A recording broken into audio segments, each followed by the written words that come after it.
দুই যুগের বেশি সময় ধরে সাংবাদিকতায় যুক্ত রয়েছেন যুক্তরাজ্যের বাসিন্দা বাংলাদেশি সাংবাদিক এহসানুল ইসলাম চৌধুরী শামীম।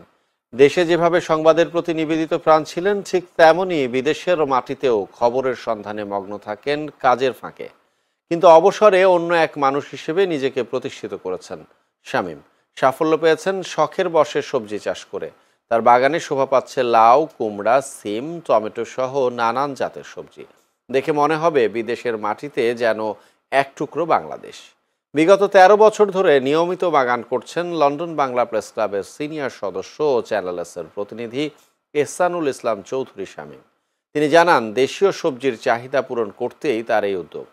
শুধু শামীমই নন, গত কয়েক বছর ধরে যুক্তরাজ্যের বিভিন্ন শহরে প্রবাসী বাংলাদেশিরা সবজি বাগানের প্রতি ঝুঁকছেন।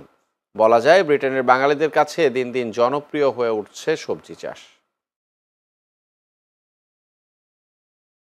অনেকেই হলিডেতে বিভিন্ন জায়গায় গিয়ে আনন্দ পায়।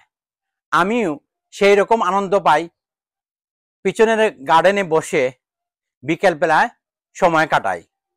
আমার যেদিন অফ থাকে সেদিন ফ্যামিলির সবাই সাথে বসে চা খাই, এনজয় করি, আর নিজের হাতের গাছপালা দেখতে খুবই ভালো লাগে।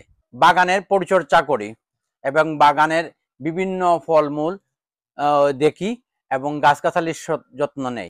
প্রতি বছরের মতো এবারও আমার বাগানে বিভিন্ন ধরনের বাংলাদেশি শাকসবজি চাষ করেছি। মাশাআল্লাহ, এবছর ভালোই ফলন হয়েছে। এই দেখুন, আমার বাগানে প্রচুর লাউ ধরেছে।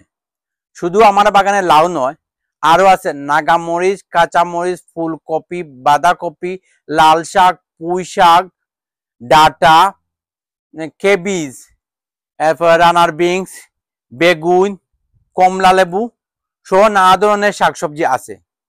এগুলো নিজে খাই এবং বন্ধু বান্ধবদের মধ্যে বিলিয়ে দিয়ে আনন্দের খোঁজ পাই।